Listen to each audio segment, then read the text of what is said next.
jena gati? Ali Bekim, a jena gati? Regjia, apo fillojmë podcastin inshallah. Hajde, bismillahirrahmanirrahim. Çdo gjë është në rregull, mundemi me fillu edhe një emision I radhës. Assalamu alaikum wa rahmatullahi wa barakatuh. Bismillahirrahmanirrahim. Sonte në podcastin ton në Radio Janur dhe në Klan Maqedonie kemi hoxhën e nderuar Omer Bajrami. Hoxh, mirë se erdhe për herë të parë, po jo për herë të fundit. Inshallah. Mirë se gjetëm, faleminderit për ftesën, Allah ju shpërbleft, ju bari bereqet. Amin, amin. Po fillojmë njerë pikëspari me këtë librin. A e njeti atë, është libër I sapo dalër.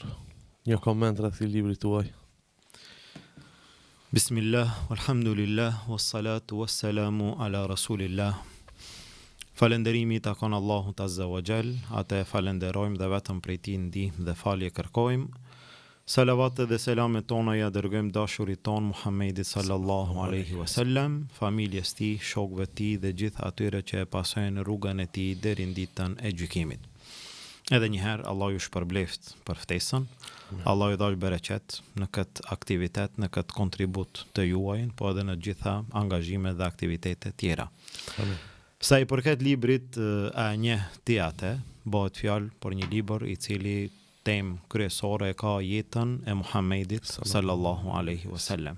Pra a njeh ti atë, a njeh Muhammedin sallallahu alaihi wasallam, është një libër I cili jemi munduar në një formë që të përgatitet në atë mënyrën më të lehtë edhe më të thjeshtë, që secili që e lexon të ketë mundësi ta kupton, përfiton, të jetë qartë, ti mëson disa gjëra të cilat janë thuj kryesore të gjithë jetës pejgamberit sallallahu alaihi wasallam, duke filluar prej paralindjes pejgamberit sallallahu alaihi wasallam deri në vdekjen e tij. Vetëm se mënyra e librit dallon, nuk është ajo mënyra e rregullt si shpjegim çka ka ndodhur, ajo historia, jeta në formë në detaje, në formë të përgjithshme, po është në një mënyrë tjetër e cila në përgjithësi bazohet në pyetje dhe përgjigje. Alhamdulillah. Do më thonë stili I librit është në këtë mënyrë. Po. Kur ka lind pejgamberi sallallahu alaihi wasallam në këtë kohë? Kur ka vdek në këtë kohë? Kur ka ndodhur lufta e Bedrit në këtë vit? Pse ka ndodhur lufta e Bedrit kur ka ndodhur Haxhi Lam Tumiras? Në këtë stil. Do më thonë krejt libri është në këtë stil, në këtë mënyrë që inshallah të jetë më e lehtë edhe me lexu, po edhe ai I cili don të mëson disa gjëra, është shumë më e lehtë që të mundohet të mëson, të mban mend, inshallah të ketë dobi. Amin. E njëra që e veçova, edhe më pëlqej shumë ishte kjo. Cila ishte buzëqeshja e fundit e Muhamedit sallallahu alaihi wasallam? Buzëqeshja e fundit e tij ishte në ditën në të cilën ndëroi jetë, kur e hapi perdën e dhomës së tij dhe I pas sahabët arrestuar në saf duke fal namazin. I shkëlqeu fytyra dhe buzëqeshja I sallallahu alaihi wasallam. Sallallahu alaihi wasallam. Po. Pejgamberi sallallahu alaihi wasallam, siç e kemi parasysh të gjithë, erdhi pejgamberi Allahut në një gjendje që I dhujtarët Mekke ishin në humner të thellë, në devijim të madh. E filloi thirrjen mirë, po ata që e besuan ishin shumë pak. Kaluan sprova të mëdha në Mekke, pastaj kaluan në Medinë. Ndodhi lufta e Bedrit, ishte ajo pjesa, ajo ajka e sahabeve që do të përballen me idhujtarët. Pejgamberi sallallahu alaihi wasallam u lut shumë që ja Rab, nëse edhe këto zhduken, përfundojnë, kush pastaj do ta përcjell mesazhin. Lufta e Uhudit, sakrificat e mëdha, erdhi Hendeku, u rrethu Medinja nga gjitha anët. Ishte frika që ndoshta do të përfundojnë të gjithë nga armiku të cilët I kishin rrethuar, derisa por një periudhë të shkurt erdhi momenti që pejgamberit sallallahu alaihi wasallam t'i afrohet fundi I jetës tij. Në fund të jetës tij, këto janë momentet e fundit, ditët e fundit, pejgamberi sallallahu alaihi wasallam pasi e përcolli mesazhin, e çoi në vend emanetin, e çeli perden. Dhoma e pejgamberit sallallahu alaihi wasallam, perdja xhamia. E hapi perden. Faktikisht pejgamberi sallallahu alaihi wasallam I smur. Po I smur në momentet e fundit. Mirë, po kur I pa sahabet në atë gjendje, Ebu Bekrin, Omerin, sahabet në saf, të cilët janë duke realizuar një ibadet të madh, të cilët janë ato burra që do ta përcjellin mesazhin e pejgamberit sallallahu alaihi wasallam edhe pas vdekjes tij, i shkëlqeu fytyra, i buzëqeshi fytyra, ja dorëzoi shpirtin Allahut Azza wa Jall, mirë po me realizimin e emanetit të madh me përcjelljen e mesazhit të Allahut. Pejgamberi sallallahu alaihi wasallam vdiq, elhamdulillah, Islami vazhdoi, sot janë me miliarda musliman. Nga të rëndë e botës. Alhamdulillah. Hoxh, nga postimet e juaja, i kom përzgjedhur edhe disa postime, ku sonte inshallah do të diskutojmë. E radhës është kjo. Në kohën e fitneve të mëdhaja dhe lakuricisë së tepruar, obligueshmëria e zbukurimit të bashkëshortëve ndaj njëri tjetrit është më së e kërkuar. Ibn Abbasin në atë kohë i ka kushtuar shumë kujdes një gjë të tillë. Paramenoj sot 2024. Po, 15 shekuj më vonë. po. Bashkëshorti edhe bashkëshortja, Po. burri edhe gruaja, kanë ndërmjet vete obligime ndaj njëri tjetrit.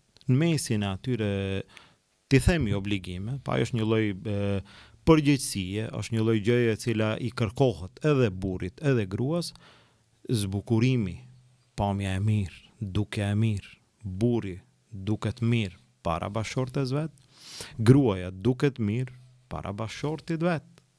Për dallim prej atyre të cilët qëllim kryesor e kanë duken mirë jashtë, jo duken mirë mrenda. Aty ku duhet. Mirë, po, te muslimani dhe te muslimanja, më me rëndësi është që ajo t'i duket mirë burrit saj, dhe jo dikujt tjetër.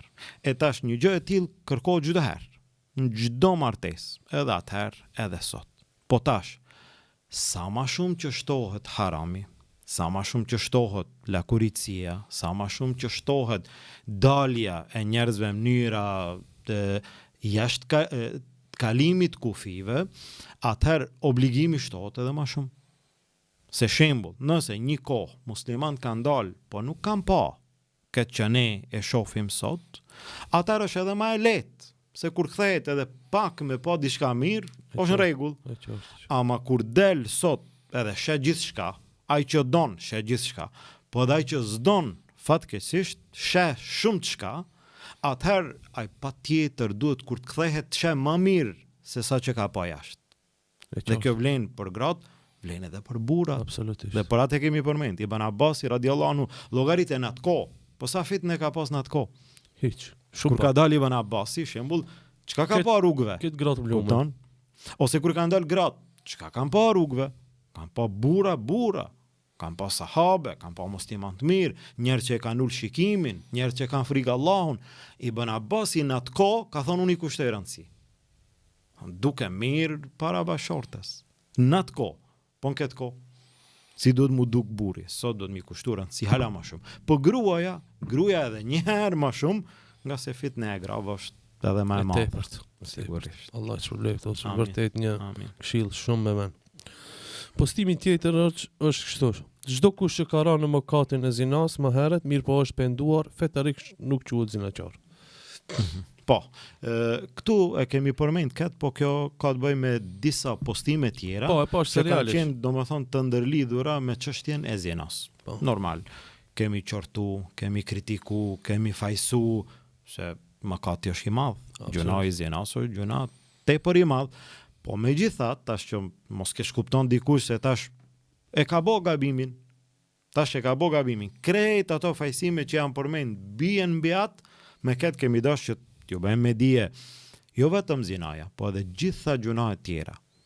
Nëse njeriu bie në gjuna, dera e pendimit është e hapur. Absolut. Elhamdulillah. Do të thonë Allah mundsinë u kalon njerëzve se njerëz kanë me bë gabime. Se cili njeri ka me bë gabime. Njeri ashtu është i krijuar gabimtar. Bile pejgamberi sallallahu alajhi wasallam tha law lam tudhnibu la dhahaba Allahu bikum. Ju mos me bë gjunahe, Allah ju kish largu juve krejt. Me lajket janë ato që s'bën gjunahe. Ju jeni tjetër krijesë. Mos me bë gjunahe, ju kish largu juve krejt. Çka kish ndodh? Kish sjell disa krijesa tjera të cilët do të bëjnë gjunahe. Për çfarë arsye? Për me bë gjuna? Jo, për mi kërku falje Allahut. Don Allahu e don shumë që njerëzit i kërkojnë falje. E ka bën njeriu gabimtar, gjunaqar, që çfarë? Pas atij gabimi kërkon falje te Allahu. E tash ai që ka rënë zina, pendohet te Allahu sinqerisht, sheriatikisht, fetarisht, ai nuk mund quhet zinaçar. Dhe ndodh ajo te njerëz, shembull, sidomos kur njerëz pendohen. Na e kena edhe në jetën tonë përditshme e shohim, shembull dikush ka pi alkool më herët. Dikush është marrë ndoshta me drogë, dikush ndoshta është marrë me punë të këqija dhe të këqija njerëz i din. Tash ky njeri pendohet. Ky njeri udhëzohet. Ky njeri e sheh në xhami, e sheh në ders, e sheh në ligjërat, e sheh në punë të mira, në punë të hajrit, mirë po njerë në shumë raste çka thon. I këja, po ky deri dje. Pianica. Dim na ku ky narkoman ju bë sot me na kallzu ders. Kjo është e ke. Kjo është kur njerëz janë ndihmojnë shejtanit kundër një njeriu i cili don të udhëzohet në rrugën e Allahut. Allah tha në Kur'an: "Bi'sal ismul fusuqu ba'da al-iman." Sa emri keq është ai emri i mëkatit pas imanit. Kjo është pendu. Po ky narkoman nuk është. Kjo është pendu, përderisa është pendu, ai gabimi aty fshihet. Ai gabimi aty pastrohet. Ai më është sikur nuk ka ndodhur hiç. Nuk ka ndodhur, ai është më tjetër njeri. Këti duhet më ndihmu dhe jo me pengu, me largu, që me kthy edhe një herë në atë vendin ku ka qenë. E tash ai i cili ka rënë zina, naudhu billah, Allahu na ruajt, këto gjunoha janë gjunoha shkatruese, janë gjuna të mëdha. Po megjithatë, a ka shpresë për këtë lloj gabimtari? Ka shpresë. Ai i cili pendohet, ma nuk fajsohet me atë që ka qenë, llogaritet me atë që është sot. Alhamdulillah se kemi pas raste kur na kanë shkruar në audionore e tjerë, domethënë persona që kanë rënë zinë dhe kanë hinë depresion, as janë fal, as kur gjon ku për mua. Po, fond. Po. Dëshprova. Po më e keqja është ajo. Domethënë mbyllja e dyrëve është më e keqja. Më e keqja është humbja e shpresës edhe te vetë personi. Humbja e shpresës se mua Allahu fundi botës erdhi për mua. Ja, çka kam bën unë, mua Allahu nuk ma fal. Innahu la ya'su min ruhillahi illa al-qawmul kafirun. Nuk I humbin shpresat prej rahmetit të Allahut, përveç se ai I cili nuk është musliman. Muslimani ka shpresë me krejt këqijat që ka mundësi me I bë, pa I arsyetu ato të këqija, me krejt këqijat që ka mundësi me I bë, shpresë të Allahut ka. Edhe alhamdulillah dera e pendimit është e hapur deri në fund. Edhe mundësia për çdo njeri është që ka mundësi mu bë çdo herë më I mirë. Inshallah. Ç'ky postim pëlqeu xho? Ku e ke shkruar? Hajr inshallah. Mashtrimi më I madh që bëhet ndërmjet të rinjeve dhe të rejave, të kam si vëlla, të kam si motër, ndërsa I treti tyre është shejtani. Kjo vërejet e di motra ime, vllai im, fatkeqësisht. Këtu ka të bëj me kontaktet mashkull, femër të huaj. Më thënë mashkulli edhe femra, po mes vete nuk janë asgjë. E qartë. Më thënë nuk janë lidhje gjaku, nuk janë diçka që ju lejohet që ndrejnë mes vete bashkë. Dhe ta shka ndodh, këtu shejtani lun me njeriu, qoftë me mashkullin, qoftë me femrën. Dhe mashkulli e paraqet një femër të huaj që unë e këtë kam si motër, në shkollë si motër, në punë si motër, dikun tjetër si motër. Ajo e llogarit ose mendon unë e këtë kam si vëlla. Islami, Allah nuk ka leju një gjë të tillë. Në Islam çka ka? Ka vëlla edhe motër. Vëlla dihet ka ndeki vëlla. Motër dihet ka ndeki motër. Ama si vëlla ose si motër, kjo në Islam nuk qëndron. Nuk ekziston se nuk mundesh me pas. Të kish qenë mundësia me pas, atër është në rregull. Domethënë, këtë person e ki vëlla, këtë tjetrin e ki si vëlla. Ti thush një gjysëm vëllau. Ama ky lloj gjysëm vëllau në fe nuk ekziston. Për çfarë arsye? Në momentin që ka kontakt mashkull edhe femër, I treti është shejtani. Çfarë vëllau mund të jetë ai ose çfarë motre mund të jetë ajo, ku ndërmjet atyre dyve është shejtani. Dhe ne fatkeqësisht kemi pyetje dhe raste. Hoxhallarët zakonisht e din një pjesë të problemeve të njerëzve që ndoshta tjerët nuk I din. Edhe ne kemi raste mbas pyetjeve e sheh gjendjen e shumë njerëzve që ndoshta nuk është publike. Mirë, po këto probleme janë prezente. Pse? Se kemi pas kontakt si vlla ose si motër. Dhe në fund çka ndodhi? Në fund e shet që se ke pas vlla. Dhe se ke pas motër, ka depërtu shejtanin mes.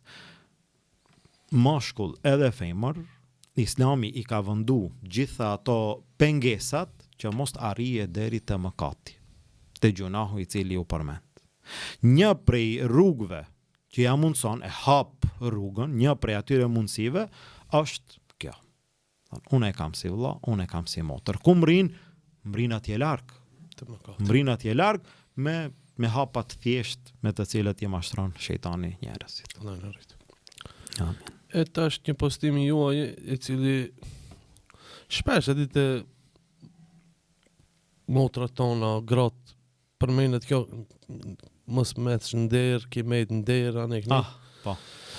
E ti e kishu një status shumë që më pëlqej, më mirë të mbetesh nder se të martohesh me njeri pa nder. Pak në formë poezisë. Po, ashtu edhe është. Vetëm se ajo fjala ka mbet nder, është në aspektin populli, ka mbet nder. Se normal, femra nuk mbet nder. Më thonë, muslimonja nuk ka mbet nder. Është shtëpit babës, është shtëpit vëllaut, është realisht në shtëpinë e vet. Do të thonë, ajo femër që është shtëpit babës, nuk ka mbet nder, është në shtëpinë e vet. Mirë po, tash, nëse bëhet krahasim me mbet shtëpit babës, në kupton pa u martu hiç. Apo mu martu me dikant i cili s'ka nder. Kur thua s'ka nder, tash aty mund të përfshihen shumë gjëra, shumë cilësi negative të atij njeriu. Shembull, nëse e merr, a më mirë një femër mos mu martu hiç, apo mu martu me një narkoman i cili vjen i dehun 3 natës. Edhe e shfrytëzon atë fuqinë e atij dhe atë mundësinë e atij kundër bashkëshortës, kundër fëmijëve. Cila është më mirë, me qëndru te baba apo me qëndru nën zullumin e një njeriu i cili s'ka kurfar as moral, as nder, as karakter, as fe. E tash cila është më e mirë? Më e mirë është me mbet nder. Në atë kuptimin që thuhet se sa me shku me ju nështru dikujt i cili nuk e meriton. Nuk e meriton, po. Pa nder. Një postim juaj i thot kështu: e akuzojnë Islamin se nuk i jep të drejta femrës, ndërsa më së shumti në botë e pranojnë Islamin femrat. Bjeri në fije. Shumë e vërtetë. Po, edhe në vendet tona, në rastet caktuara. I dëgjon ata të cilët mundohen me shfrytëzu çdo mundësi që ju jepet me akuza, me sharje, fyrje kundër Islamit. Një prej atyre akuzave është femra në Islam. Më thonë, Islami e obligon të mbulohet, Islami nuk ja lejon këtë, nuk ja lejon atë. Do më thonë, Islami i ban padrejtësi asaj. Mandej, nëse i analizon pak edhe i sheh statistikat botërore, që kush e pranon Islamin mas shumti në botë, femrat. Tash, nëse është e vërtet ajo akuzë që thuhet, jo femrat që nuk janë muslimane, edhe ato muslimane që janë, do t'ikin për Islamit, se Islami ju ban zullum, ju ban padrejtësi. Jo, ato që janë Islam, ato nuk bëhet fjalë, ato që ndrojnë, po bile për kundrazi edhe ato që s'janë në Islam, hinë në Islam për çdo ditë. Kjo t'jep me kuptu që atë jetë edhe atë hapësirë edhe atë mirësi, atë vlerë, atë nder që ja ka dhënë Islami femrës, nuk ja ka dhënë askush. Edhe kjo është një temë e gjerë edhe e gjatë që meriton shtjellim shumë, po shkurtimisht, atë që ja ka dhënë Islami femrës, nuk ja ka mundsu kërkush. Një ditë i këshirë Hoxhë, feja Islami në Latinoamerikë më interesoj edhe hulumtojsha pak. Po. Hina i këshirë ato xhamia në Kolumbi, në Argjentinë, shumica femra se po në. Këtë gjenis femrore, shumica që i këshim pranu Islamin. Kanë gjejt, Po. Bile, shtash frikë që ndroj jetë ajo motra e cila ishte këngëtare e njohur në Irland. Frikë. E pranoj Islamin mas një vetë di ndroj edhe jetë, subhanallah. E mbuluar çdo vdiç. Subhanallah. E kështu që e vërtet, shumë femrat perëndimit, lindjes, banë muslimane. Alhamdulillah. Një postim juaj thot po ashtu, nuk ju pengon muzika në gjuhën arabe, ju pengon Kurani në gjuhën arabe. Po. Gjuha arabe këtë temë. Kjo është prezente si lloj akuze, si lloj fajsimi, sidomos ndaj hoxhallarëve. Gjuha arabe. Po. Pse gjuha arabe? Pse nuk flet shqipt? E ne realisht e shohim që aty nuk ju pengon gjuha arabe. Si ju pengon gjuha arabe. E vërtet. Aty në çka ju pengon? Ju pengon Islami. Se nëse pyetje muzik gjuhën arabe, s'ju pengon. Po. Habibi, plot do kanë. Po, domethënë nuk ka asnjë problem. Ose themi nëse ju pengon Islami në gjuhë arabe, mirë. A ju pengon Islami në gjuhë angleze? Po ju pengon Islami edhe në gjuhë angleze. A ju pengon Islami në gjuhë shqipe?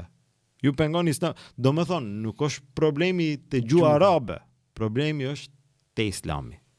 E tash atyre ju pengon Islami, mundohen të kapen dikund.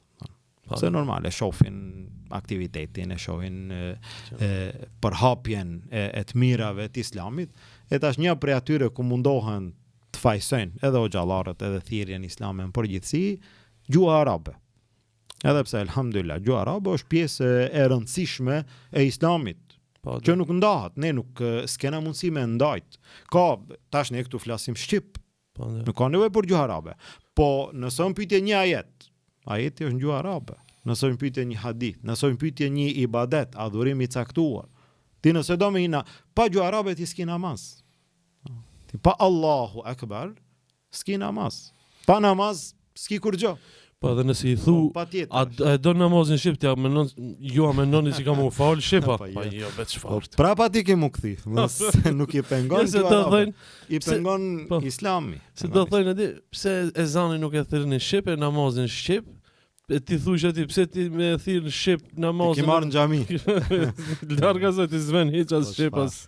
Një postim tjetër rroz thot kështu, që e keni postuar. Çfarë mund t'i thuash atij që nuk dëshiron të dëgjoj thirrjen eja në shpëtim?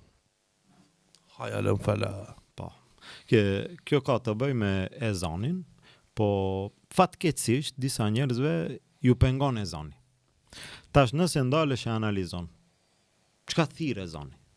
Ato thirr me të shpëtu tipi i xhenemit. Prej fillim, domethënë Allahu Akbar, Allahu Akbar. Çka të pengon? Allahu është më i madh. Po kush është ai i cili ka kriju tokë, qiej, planete? Njeriu, ty që të pengon ezani, bëhet fjalë për dikant që nuk mundet me duru thirrjen e ezanit. Ty që të pengon ezani, kush ka krijuar ti? Subhanallah. Kush të ka dhënë jetë, kush të ka dhënë zemër, kush të ka dhënë frymëmarrje, kush sot hala ty që të pengon ezani, kush sot të furnizon ti? E pastaj deri te thirrja hayya alal falah. Eja në shpëtim. Para mendoj tash një njeri që t'i e thirr në shpëtim, ati i pengon kjo thirrje. Çfarë njeriu është ky? Se thirrja e zonit është thirrje krijuesi i thirr robët e vet për t'ju nështruar atij. Kjo thirrje është për të mirën e secilit që e dëgjon. E atij që i pengon, ajo ka të bëjë me një zemër e cila është zemër e vdekur. Ai zemër e vdekur që i pengon thirrja për të mirë. E ndoshta mandej nuk i pengon muzika, nuk i pengon zhurmat që bëhen, i pengon ezani. Kjo është e zemra e vdekur, që nuk e don, nuk e duron thirrjen për të mirë. E hoxha, di ku po du më ndalë? Dita e gjykimit. Po.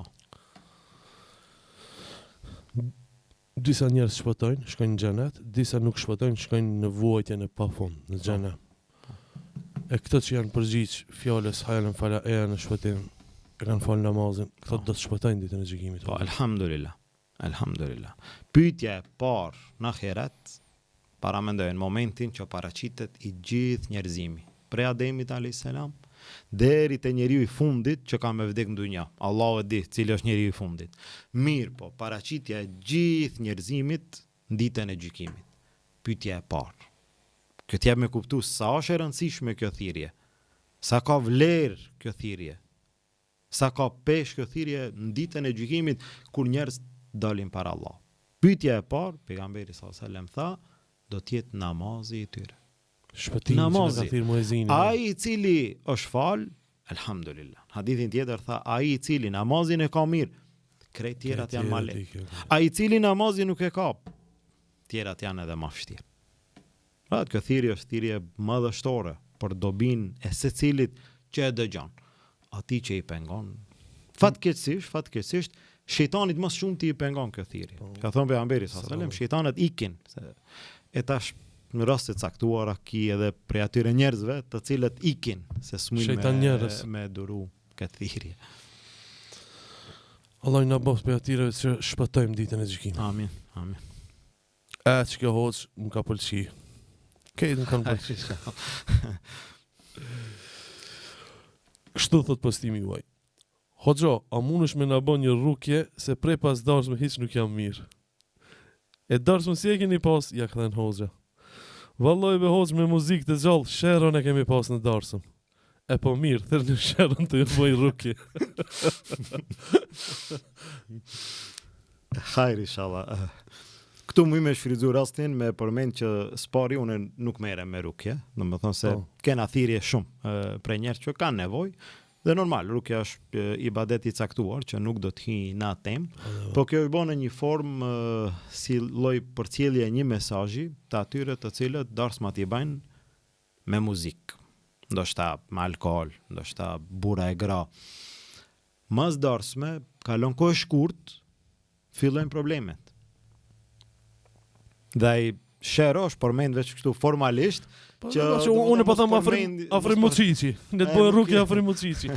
Nuk i di ato emrat e këngëtarëve, po domethënë e kanë përmend veç kështu formalisht, domethënë po si një lloj këngëtari që ti e ke pas ndarsëm. A e ke pas ndarsëm me muzikë? Po. Me muzikë gjallë? Po. Me këngëtar? Po. Në ato momente, në atë kohën e darsmës, ku ishte Islami? S'ka interesu fare. Ku ishte Kurani? S'ka interesu fare. Ku ishin ligjet e Allahut që është dashur mos me shkel, nuk t'ka interesu fare.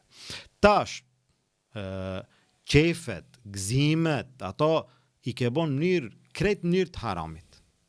Tash në moment të zorit, kur s'ki ku shkon, hoxha, me gjithë se ne realisht jo që ju përgjigjemi njerëzve në këtë mënyrë, tash ti shko, nuk ju përgjigjemi, po le tjetë kjo një mesazh, do më thonë pak në formë qortimi, që kujdesu pak, se hoxhallarët nuk janë për këtë punë, nuk janë hoxhallarët që ti njët mundesh me bo çka dush, e mandi kur të vije zori, kur s'ki ku shkon, frima një ujë. Hoxha. Ja, nuk është hoxha. Hoxha është edhe ma herët. Prej ma herët ti thire hoxhën, hoxha kam darsëm, si muj me bo unë darsmën pa i shkel kufit Allah? Si muj unë mu martu ashtu si Allah është i knaqën? Si muj unë me bo martesën e shëndosh që nesër mos kem kësi lloj probleme dhe hoxha mundet me dhënë udhëzime se si do të me bo darsmën. Jo me shfrytzu këtë haram dhe këtë haram. Na kena raste edhe ma ekstreme, probleme edhe ma të mëdhaja, kur hoxha është ai opsioni i fundit, ti thuish që mundet dikush me thirr. I provon krejt, haramet, po ndoshta edhe halalin, edhe krejt ato çka ka nevojë në jetën e vet, dhe në fund kur e shemo që s'ka ku me shku tash, hajt ta thirri hoxha. Nuk është hoxha ky i fundit që duhet të jetë. Nuk është pyetje figura e hoxhës, ai personaliteti i hoxhës, është pyetje e fe Allahut. Më thënë, ti islamin e ki në fund, kur mon nuk ki zgjidhje, hajtë ndoshta në islam gjedë një zgjidhje. Sa është islami në atë? Islami do t'jeti i pari, jo i fundit. A shemull, kena raste, ka ndodhë i ri edhe ere. Lidhjen haram. Kontakt, haram. Afrim, haram. Vetmi, haram. Zina, haram. Kretë ka ndodhë. Çka ka ndodhë? Shtadzani në haram. Tash mas krejt këtyre hapave të gabuar, i fundit kush është? Hoxha. Tash i fundit është hoxha. Fatkeqësisht i fundit është Islami. Sa i ka thy ligjet Allahut, ligjet e Islamit prej herët, vetmin haram, përshëndetjen përdora haram, afrimin haram, njoftimin haram, deri edhe hapat më të mëdhenj zina haram. Gjuna i madh ndaj Allahut azza wa jall. Në fund 7 zani.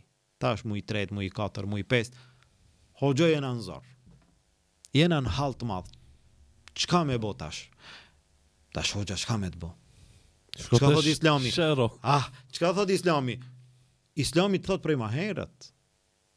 A Islami edhe tash ka zgjidhje për ty, Po, ta normal, jep po. një përgjigje. Ama ti ku e pate Islamin ma herët? Ja nuk t'interesoj Islami hiç ma herët, çka thot feja?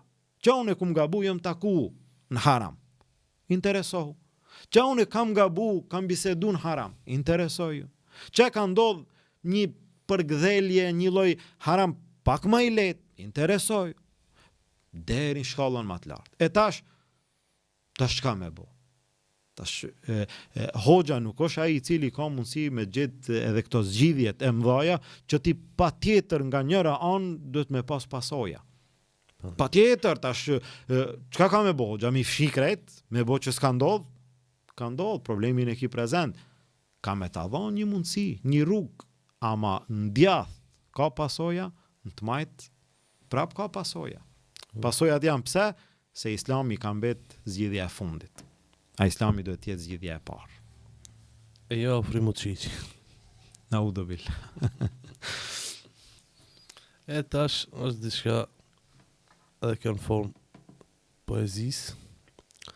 Një postimi juaj thot kështu: me shami e tiktokere e famshme, me shami e me këngë muzik, me shami e me video të kota për çdo ditë, me shami e pa turp para burrave të huaj. Jo, shamia nuk është mot, shamia nuk është cop, shamia nuk është leck mbi kokë, shamia është për të qenë më e matur, e kujdesshme, e devotshme, e moralshme, e edukuar, e mbuluar, e jo për t'u llastuar e reklamuar. Hoxh Omer Bajrami. Hajr inshallah. Ka disa fenomene kohë të fundit. Hajr inshallah. Fatkeqësisht një problem ti thysh të këtill, një devijim të këtill, ma herët nuk e ke pas. Thonë ma herët, sidomos vendet tona s'ke mujt me gjetë. Po qoftë edhe pa shami, po qoftë edhe me shami. E tash, edhe pse alhamdulillah nuk është shumë, nuk është domethënë deri në atë shkallë që paraqitet si dukuri, është rast, një rast, 2, 3, ndoshta mund t'jenë, që ndoshta ne nuk I dim gjithë, mirë po, është fatkeqësi. Nëse shet që një femër me shami, aty vendohet një pikpyetje e madhe e asaj shamie pse? Pse? A e vendon shamin pse ta obligon familja? A e vendon shamin pse është tradit në një vend? Disa raste jo më thonë, a e vendon shamin pse flokët si bajnë? Si ka të mira flokët? I mbulon, atë mangësinë e vetë e mbulon me shamin. I mbulon me shamin. Ajo, ama nuk është shamia për atë. As për atë parën, as ditën, as të... Shamia është për një gjë. Për çfarë? Është ibadet ndaj Allahut azza wa jall. E tash një femër e cila I nënshtrohet Allahut, edhe mbulohet me shami për Allahun, çka pas? Çka po del Ajo TikTok? me TikTok. TikTok nuk duhet jetë as me shami, as pa shami, as hiç fare. Po valla. So është TikToku për motër muslimane. Nuk është, çka lip aty? S'ka hajr aty, kur gjë total nuk ka hajr. Nëse hyn dikush, shembull mund të jenë vëllezër, mund të jenë njerëz caktuar, hyn me ngarku një diçka të hajrit, një video, një çfarë do që të jetë, një lloj materiali dobishëm, me ngarku edhe me hik. Jo me hi edhe me qëndru me flejt aty. E mos flasim nëse bëhet fjalë për një motër muslimane, mos flasim nëse bëhet fjalë që ajo del edhe të reklamohet, edhe unë nuk e di me sa logjik ose me çfarë karakteri duhet të ketë dikush që mund të çmendet para kamerës, para telefonit, të çmendet bashkë këtu bukfalisht, për çfarë? Por ndoshta pak famë, Vëmendje me por ndoshta pak klikime, por ndoshta pak gjërat kota të padobishme, Janë bo dikush. pa vlerë, edhe në fund diskutohet se e keni pa apo nuk e keni pa. Me çfarë? Muslimani edhe nëse bëhet I famshëm, edhe një motër muslimane, qoftë motër, nuk prish gjë. Mirë po, njifet ose vlerësohet ose lavdrohet me elhamdulillah me hifzin e Kuranit. Po një vajzë, një motër, elhamdulillah, ke pa tash treja kemi elhamdulillah mjaftueshëm do të thash asnjëherë, po kemi numër të konsiderueshëm treja me shami të cilat e përfundojnë Kuranin përmendsh. 600 faqe Kuran, elhamdulillah. A kjo është nëse është që mund t'i thysh në atë mënyrën t'i bot muhabeti. Diskutot, elhamdulillah. Ose ajo tjetra e ka arrit një qëllim të caktuar që është i dobishëm edhe për atë, edhe për popullin, ose ajo me çfarë? Për të fituar një telefon, një çantë, një parfum, që ky të jetë qëllim i një motrës muslimane, kjo është qëllimi më i ulët. Qëllimi më i dobët, që realisht motra muslimane e ndershme, e cila ka nivel të imanit, të islamit serioz, nuk ban gjeste të tilla mi dhanë edhe milionat. Pse sa ajo e di që vlen më shumë se një çantë. E di që vlen më shumë se një parfum. Se fama e TikTokut. Del në atë stil që ta njollos edhe shamin, kjo është fatkeqësisht, po megjithatë ne shpresojmë që secili ndalet me vetveten, ta analizon gjendjen e vet me Allahun, edhe në fund të pendohet Allahu, nga se mundësia për përmirësim është çdo herë inshallah. Në Gaza gruaja përjeton dhimbjen e fëmijës 2 herë, në ditën që lind atë dhe në ditën që e varros atë. La ilaha illallah. Tepër pozitiv emocionues nga ana juaj. Kjo është krejt një temë tjetër, edhe është temë e dhimbshme për çdo musliman, për çdo zemër. Edhe ne shohim gjendjen e muslimanëve për çdo ditë, sidomos në ato vende.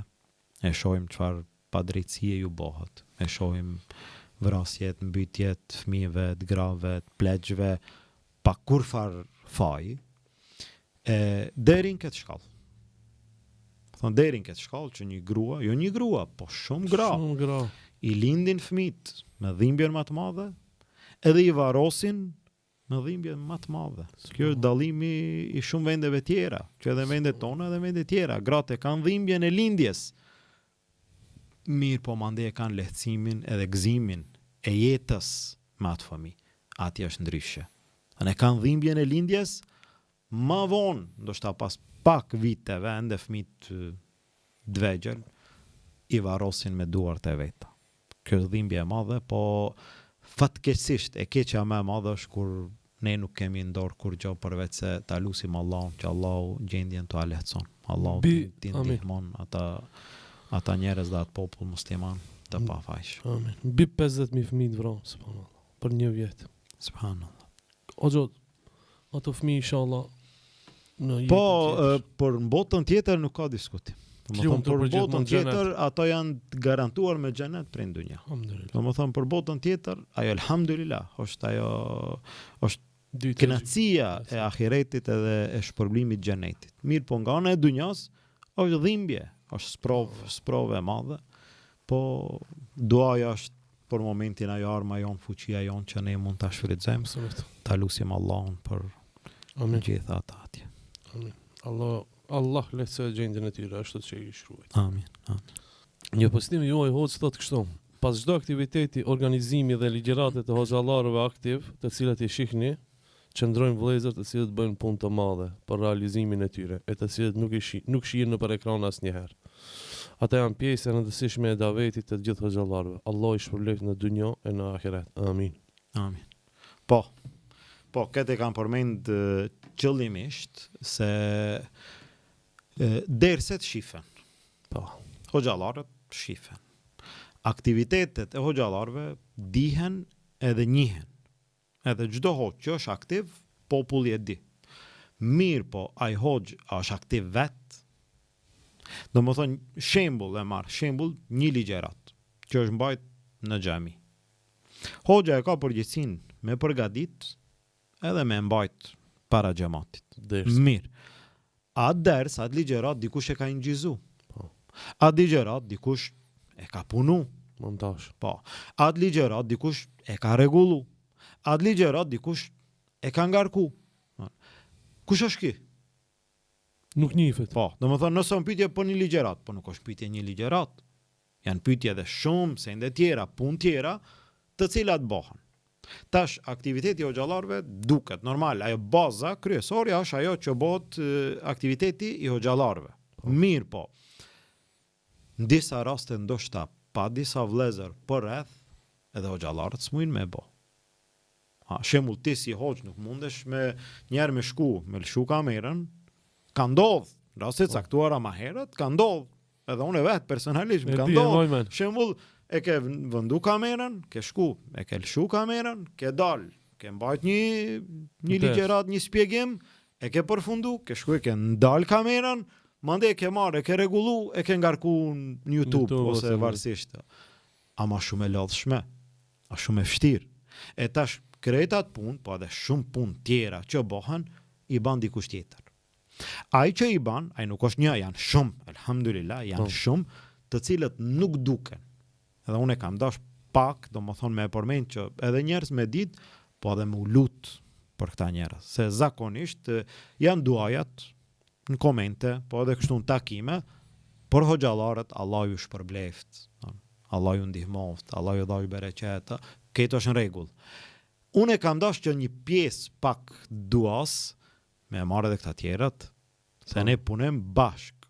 Ne punem bashk edhe alhamdulillah, ato që angazhohen pas ekraneve, pas kamerave, pas aktiviteteve të hoxhallarëve, unë besoj që janë një krah i fuqishëm, i ndihmës së davetit, thirrjes, fesë Allahut azza wa jall në vendet tona. Edhe e vlerësoj shumë. A dëgjova Ali?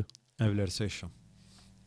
Ja, e vlerësoj shumë, bile çdo herë ju tham, është si nxitje, që do më thonë edhe të tjerët që kanë mundësi me porcjell, është si nxitje. Unë e tham një video është ngjizu. Po. E sheh një video, mbrin 50.000 shikime, 100.000 shikime, edhe pse nuk është qëllimi jon shikimi, në udhëbila, po fjala është dikun tjetër. Mbrin video me 1000 shikime. Kush e ka shpërblimin? Shpërblimin e ka hoxha që ligjeron, që shpjegon. Një pjesë të atij shpërblimi e ka dhe ai që e ka përgadit atë video. E unë ju tham kështu, bëni pjesë e shpërblimit të aktiviteteve islame që edhe duke flejt t'ju vinë sevapet. Këtë mundësi se ka gjithkush. Këtë mundësi nuk e ka gjithkush. Tu flejt. Po, ti flejn njerëz ndoshta në skajet e botës, në Amerikë për ndryshme të botës, ashtu laj edhe dëgjon. Ti tu flejn. Shpërblimi hec. Tash, a don edhe ti me marr pjesë në këtë shpërblim? Po, është mundësia. Edhe alhamdulillah kemi vëllezër të cilët në rast të caktuara ka edhe motra, pa i përjashtu, do të thonë njerëz që angazhohen për të mirën e davetit. Të ecë shpërblimi. Po valla. Të ecë shpërblimi edhe duke flejt se vapet vinë me atë pak mund që e ke dhënë apo me atë shumë mund që e ke dhënë për fejnë Allahut azza wa jall. Alhamdulillah, Allah i shpërbleft të gjithë, Allahu a kompenzoft me të mira. Amin, alhamdulillah. Amin. Kinë se duan islam shqip, ama realisht nuk duan islam fare. Kjo ka të bëjë me atë që ju pengon Kuranin gjuhë arabe, nuk ju pengon muzika gjuhë arabe. Kjo është ajo e njëjta. Kinë se duan islam shqip, nuk duan islam shqip. Nuk duan islam fare. Nuk duan islam hiç. Ajo është realiteti. Pse nuk flet shqip? Pse hoxhallarët flasin shqip, nuk flasin arabisht. Hoxhallarët kanë pak, do më thënë diçka shumë minimale që flitet arabisht. Në përgjithësi çdo gjë është shqip. E tash jo ne duam islam shqip. Po shqip e ki. Shqip e ki. Po realisht nuk duan islam fare. Islam fare. Çka pak më e gjatë çka postimi juaj, do ta lexoj thotë kështu. Nuk kalon qoftë edhe një ditë e vetme e mos të kemi mesazhe dhe pyetje nga besimtarët të ndryshëm të vendeve të ndryshme. Mirë, po, numri më i madh i mesazheve vjen nga Kosova.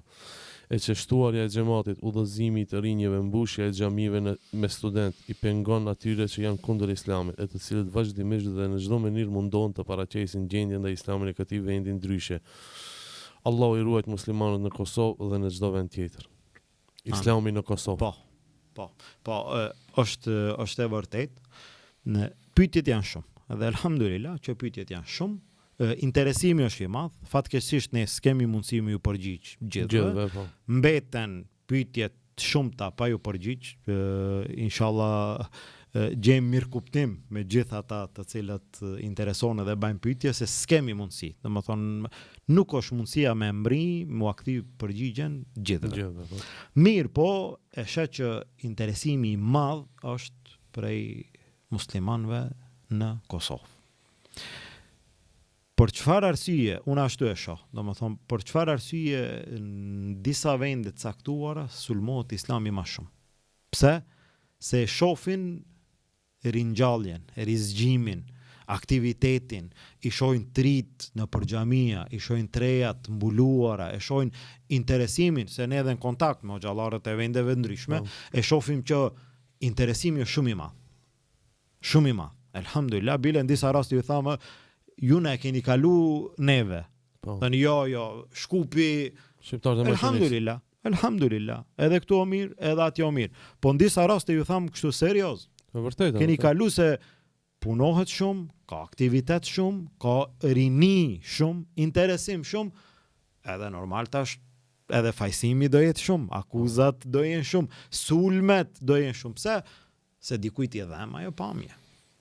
I dhem dikujt kur ishe xhamiat nuk kanë vend për muslimant ku ta falin namazin.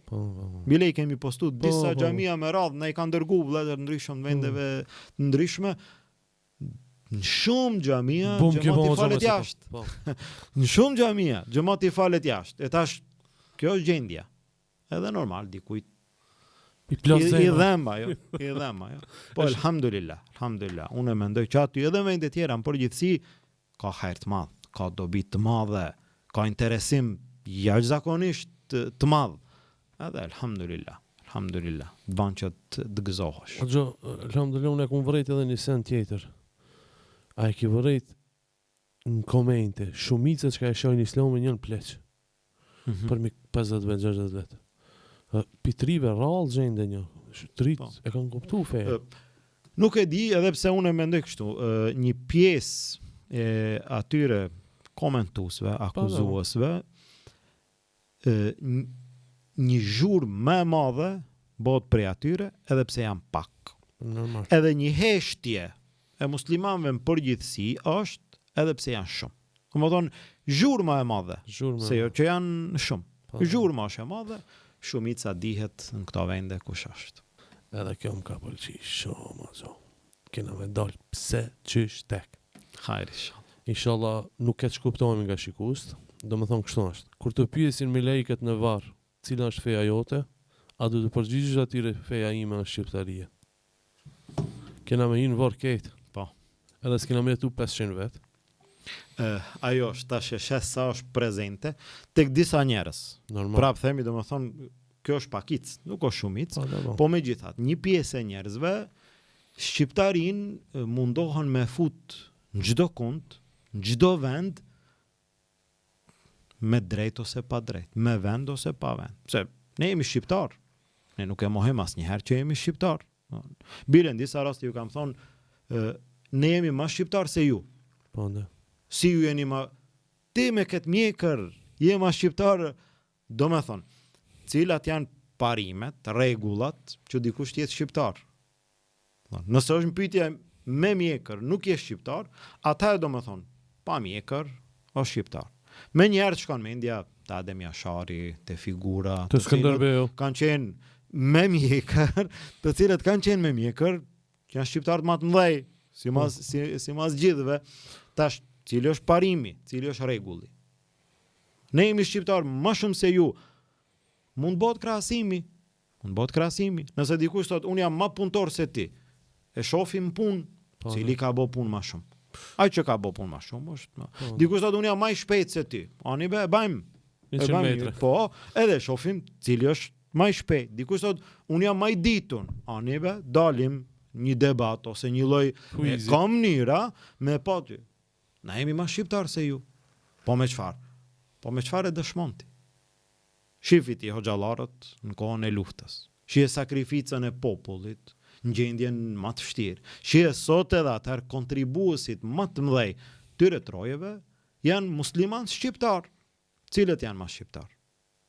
E tash, megjithatë dikush tash mundohet, thash pak edhe në atë aspektin logjik nëse flasim, shqiptaria kombin, ti si shqiptar ti nuk e mohon asnjëherë. Allahu ka dashur, jo që na e kemi zgjedh, Allahu ka dashur dhe na jemi të kënaqur me atë që Allahu e ka zgjedh për neve. Na jemi shqiptar, nuk e mohojmë asnjëherë. Mirë po.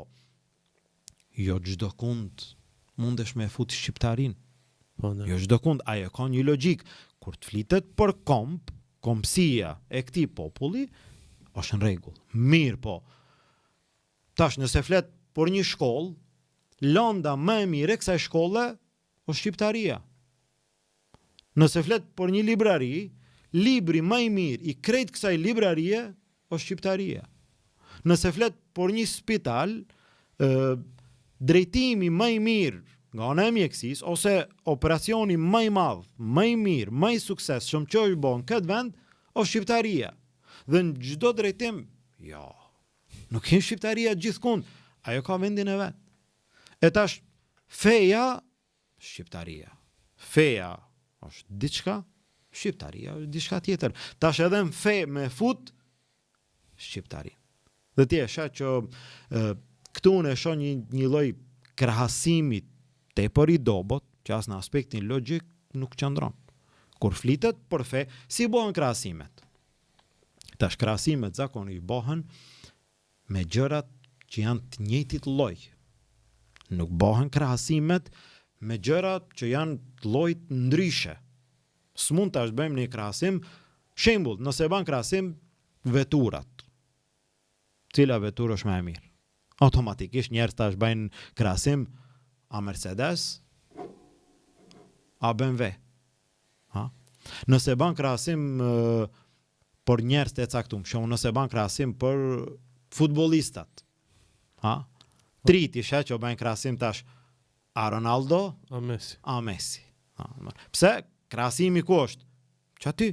Ha? Nëse bën krahasim për një lloj politikani, ti thysh, bëhet krahasim ndërmjet dyve të njëjtë. A bëhet krahasim tash a Mercedesi, a Ronaldo? Nuk bëhet. A bëhet krahasim? Shumë e qartë është. Ha? Pas bëhet krahasim. Pse? O vlla, nëse flet për veturat, flasim tjetër temë. Nëse flet për futbollistat, flasim tjetër temë. E qartë. Nëse flet për figurat botërore që kanë rol në botë, për shtetet e mëdha, ose për politikant, trojeve tona, tash ti mundesh me krahasu shembull kryeministrin e Kosovës me kryeministrin e Shqipërisë, shembull, mos him këtu te Maqedonisë. Po, tash, nëse bën krahasim, a ka logjik me bë krahasim kryeministri i Kosovës me kryeministrin e Shqipërisë? A ka logjik? Ka logjik. Ama nuk bëhet krahasim tash a kryeministri Shqipërisë a një bokser. Pas bëhet e krahasim. Pse? Çka ka lidhje kjo me këtë? Çka ka lidhje? No. Tash, a telefoni a ky, çka është? Samsung, a Mercedesi? O vlla, e di tash kur të bësh krahasim, do të më bë tash nëse do më bë krahasim me fen. Me fen. Atëherë mund të thysh, cila është feja më e vërtetë? A Islami? A Krishterizmi? A Jehudizmi? A ndonjë fetje? A kjo ka logjik? E mandej ne jemi në gjendje me ta vërtetu, me dëshmu që Islami është feja e vetë me vërtet. Ama s'paku si pyetje, si krahasim, qëndron, nëse do a Islami a Krishterizmi, s'paku në aspektin logjik, qëndron se a Islami a Shqiptaria. Po kjo s'ka lidhje. Si me bo këtë krahasim tash? Si me bo? Duhet me marrë tash Zotin e Islamit, Zotin e Shqiptarisë, pejgamberin e Islamit, pejgamberin e Shqiptarisë, librin e shpallur të Islamit, librin e shpallur të Shqiptarisë, parimet, obligimet e Islamit, obligimet e Shqiptarisë, edhe në fund me bë një, pas mundesh me bë krahasim. Por atë do të prej në esencë, prej në fillim, pyetja është e gabuar. Pyetja prej në fillim është e gabuar. Nuk ka përgjigje. S'ka përgjigje kur pyetja është gabim. Njëherë pyetja duhet përmirësohet, a kombja feja. Përmirësoj pyetjen, mandej ki mundësi me marrë përgjigjen. A feja Islama, a feja një fe tjetër. A kombi shqiptar, a kombi gjerman, turk, e kështu me radhë, atëherë mund ta diskutojmë ne, se jetu bo krahasim me gjërat njëjtit lloj. Por ndryshe nuk mundesh me dhënë përgjigje të sakt ndaj një pyetje të gabuar. Allah të shpërblet, Amin. Kelon pa fjalë. shumë ka pëlqy kjo qasja juaj rreth kësaj teme shqiptaria. Inshallah, e mos të flasim tash, Po mos se flasim, dikush se tash po. Dikush e ka thotë që shtaj e fsheh anti-islamizmin, urrejtjen ndaj fesë nën petkun e fesë shqiptaria. Po. E nëse vdes me çiket bindje. E ajo është mandej në fund. Po, nëse Po, është fund. Se ne, tash ne, nëse ktheu në realitet, domethënë në esencën e temës, por neve nuk ka diskutim. Se dikush mundohet edhe në këtë rast me bë një lloj Ne nuk dim me bë atë lloj, ti thysh loje të fjalëve, jo, na jemi të qartë. Por neve, çështja kryesore, qëllimi kryesor, pse kemi ardhur në dunja, është me njoftë Allahun, me adhuru Allahun, me jetu sipas asaj që na urdhëron Allahu, me vdek me la ilaha illallah. Kjo është e jona, nuk ka krahasim. Por neve si musliman, a mund të krahasohet diçka a feja, a diçka tjetër? S'ka diçka tjetër. Po krejt mund të krahasohen, ama a feja, jo mas asaj s'ka. Ja, a feja mbetet feja. Feja është qëllimi kryesor pse njeriu ka në dunja. Wa ma khalaqtul jinna wal insa illa liya'budun. Nuk ju kam krijuar gjinët edhe njerëzit për diçka tjetër përveç se të më adhuroni mua. Kështu thot Allahu. Allahu na ka kriju që të adhurojmë Allahu. E tash, qëllimi kryesor është feja. Në varr. Cila mbetet çështja kryesore? Familja? Jo. Kombi? Jo. Vendi? Jo. Pasuria? Jo. Çështja kryesore mbetet feja. Ma dinuk. Cila është feja jote? Pyetja e parë që do ta parashoj me laçit. 3 pyetjet që do të bëhen në varr. Man rabbuk, cili është Zoti jot? Ma dinuk, cila është feja jote? Men nabijuk, cili është pejgamberit? Këto 3 t'japin kuptimin e krejt jetës që e ka kalu njeriu në dunja. Në fund, kjo e rumbullakson komplet. Cila është feja jote? Tash, ai i cili edhe në varr mendon me thonë që feja ime është shqiptaria, mjeri ai. Mjeri ai i cili do të përgjigjet në varr, feja ime është shqiptaria. Se vetmja fe e pranuar të Allahu Azza wa Jall është Islami, që vlen në dunja, që vlen si përgjigje në varr, që vlen në ahiret. Gjëra tjera krejt përfundojnë në dunja dhe nuk kanë ndonjë vlerë në ditën e gjykimit.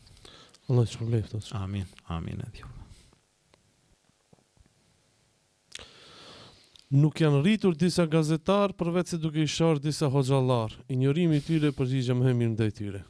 Gazetarët kur të kapën me dëni hoç. Pjesë atyre, një pjesë atyre janë që e kanë pas synim dhe e kanë pas cak sulmin ndaj hoxhallarëve.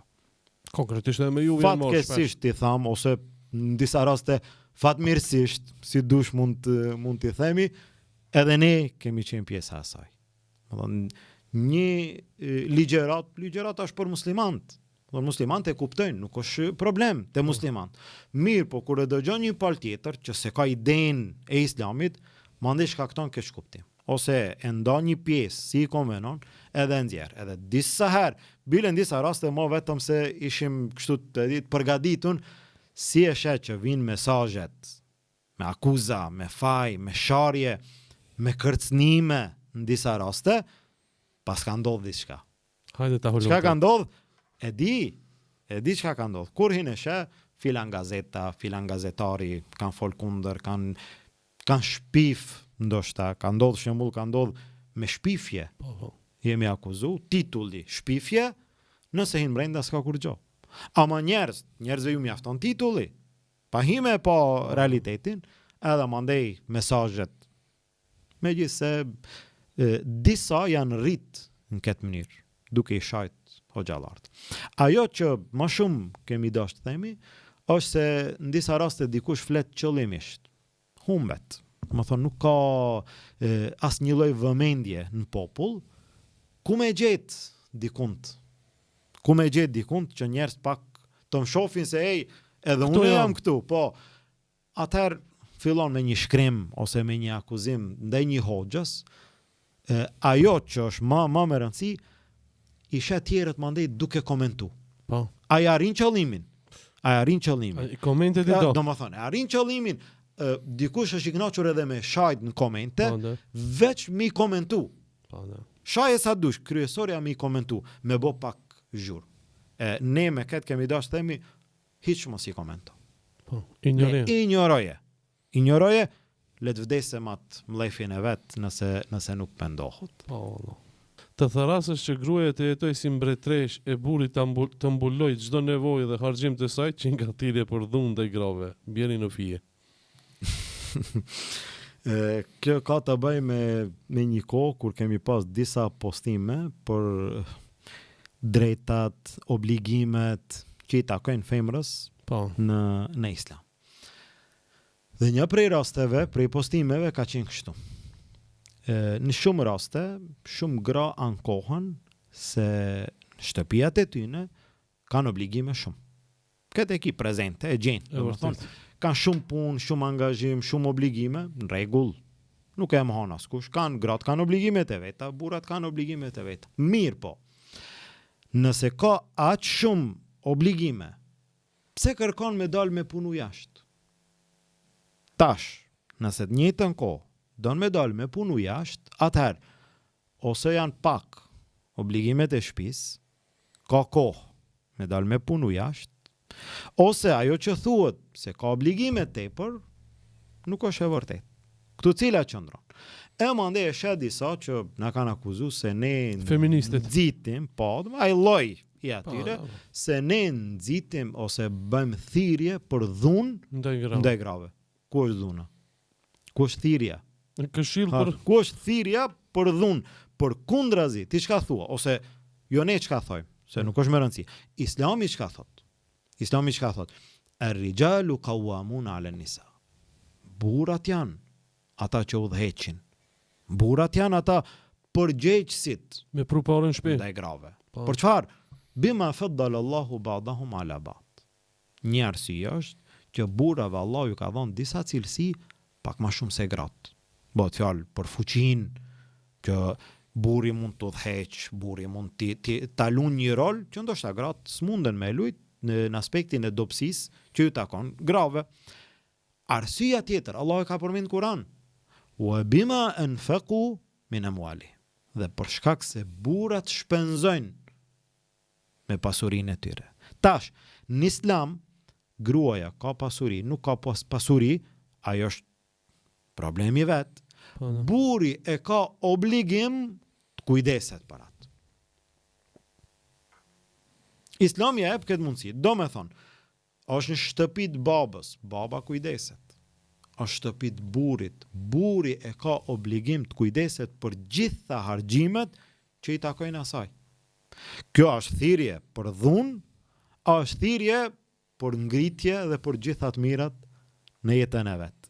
Për feministët ishte thirrje për dhunë. Do me thonë llogaritë, do me thonë për dikant, kjo llogaritë thirrje ose nxitje për dhunë. Çfarë dhunë? Mi ambulu harxhimet, mi asiguru ushqimin, mi asiguru vendbanimin, mi asiguru veshmbathjen, mi asiguru gjitha gjërat. Kjo çka është? Nxitje për dhunë. Çka më i thon kësaj logjike? Ato kanë dëshirë veç ato mendimet e tyre të mirën parasysh në përmendje. Po ju tash me këtë doni me thonë që gratë mos me shkum punë, gratë.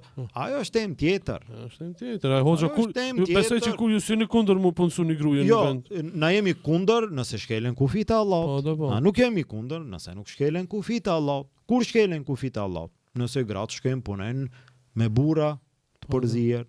Nëse gruaja qëndron e vetme me një burr të huaj. Nëse gratë zakonisht nëse analizon kështu në formë përgjithshme, jo në detaje, jo në individ, po në formë përgjithshme, punët më të mëdha jashtë i bajnë burrat. Punët më të mëdha brenda i bajnë gratë. Kjo është në formë përgjithshme. Tash ka raste të caktuara që edhe punë jashtë janë punë që nuk mund t'i bajnë burrat, i bajnë gratë. Është në pyetje ginekologjia, është në pyetje rrobaçepsia, që ka të bëjë me veshjen e grave, janë punë caktuara që ato punë s'mund t'i bajnë burrat, duhet me i bë gratë. Mirë, po shumë punë jashtë i bajnë burrat. Shumë punë brenda shtëpi i bajnë gratë. Edhe kjo është në rregull, nuk ka asnjë lloj problemi. Jo, ju jeni kundër I na mësu me akuzat e tyre, po smërzitemi heqa po. Ajo është një akuzë e kotësh, se jo që qëndron diçka. Në vend të prehun e paqe, lutuni Allahu e mëshiroft. Kjo shumë në për Facebook, sidomos rrjetet sociale. Po, e gjen te disa njerëz nuk e di saktë edhe çka synon me atë fjalë, se prehun e paqe nuk ka ndonjë gjë, ndonjë kuptim që vlen thuhet, por dallim prej Allahu e mëshiroft. Se Allahu e mëshiroft është dua. Allahu e mëshiroft është lutje. Dhe vdes dikush, preu në paqe. Mos u pre në paqe, kjo nuk ka ndonjë rëndësi, sidomos për atë vdekurin. Po, ne. Thot dikush apo nuk thot. Nëse lutesh, Allahu e mëshiroft, Allahu e falt, Allahu ja falt gabimet, Allahu ja boft varrin bafçe xheneti. E kështu me radh, këto krit janë lutje. A janë veç për neve? Jo, i ndihmon të vdekurit. Dobi për të vdekurit. I ban dobi të vdekurit. E tash ti si është më mirë me thon. Më mirë është mu lut për atë, se sa me thon një fjalë që ndoshta nuk e ka atë vlerë, atë rëndësi, as atë dobi për atë që ka vdek. Alhamdulillah. Çka është? Hajri inshallah. Ndonjëherë nuk jemi në gjendje të zgjedhemi problemet bashkëtorë, ndërsa bëjmë analiza për zgjedhjet e problemeve botërore. O Xhomer Bajrami. Shpejna kur fatkeqësisht.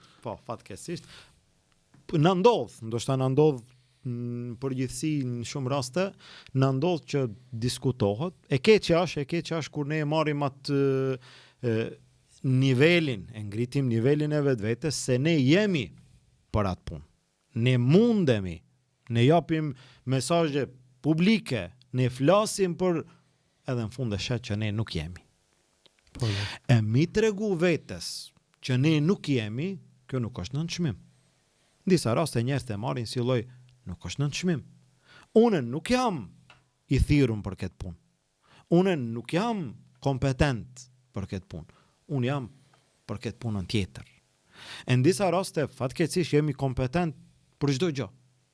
Dhe tash hinë e shembull ban analiza ose flet për gjendjen e ummetit, si mund të bëhet, si nuk mund bëhet, nëse bëhet kështu, ose ky është fajtori, ky nuk është fajtori.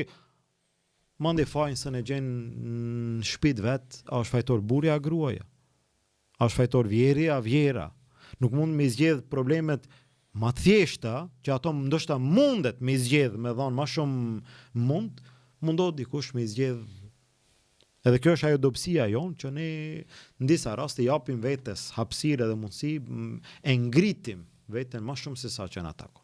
Ne jemi për atë ku jemi, atë sa na takon, mund të flasim, por disa gjëra ju takojnë ulemave, disa gjëra ju takojnë njerëzve që e kanë kompetencën për atë që flitet, neve na takon ajo që mendojmë ose shpresojmë të jemi kompetent, dhe secili në vendin e vet, kjo është më e mira. As shembull një xhamatli, një i ri mos ngritet nivelin e hoxhës, as hoxha mos bjerë nivelin atij, as hoxha mos ngritet nivelin e dikujt tjetër, dhe secili në vendin e vet ashtu zgjidhen gjërat shumë ma lehtë. Kur ngatrohen vendet, kur secili është për çdo gjë, atëherë ma nuk ka. Po. Ajo është kuptimi i asaj që jemi mundu me thonë inshallah. Hoxha, për fona ke diçka për të shtu? Hajr inshallah, besoj që tema ishte e dobishme, kishte tema të ndryshme që jemi ndalë së bashku diskutojmë, pasi është takim kështu i lirë, i hapur, edhe elhamdulillah shpresojmë që të ketë dobi inshallah. Besoj që ndoshta bile pak e kemi zgjat që nuk do shtoj ma shumë inshallah. Allah ju shpërbleft edhe juve, edhe gjithve, edhe ata që na përcjellin, e Allahu azza wa jall na bashkof çdo herë vetëm në hajër edhe në punë të mira. Amin, Allah ju shpërbleft. Ky pra ishte hoxha i nderuar Omer Bajrami. Në për libraritë islame mund të gjeni librin e tij, keni çka me lexu për pejgamberin sallallahu alaihi wasallam. Shifemi prapë hoxh. Inshallah, vetëm për të mirë. Allah ju nderoft, Allah ju shpërbleft. Amin. Selamun alaikum. Aleikum selam.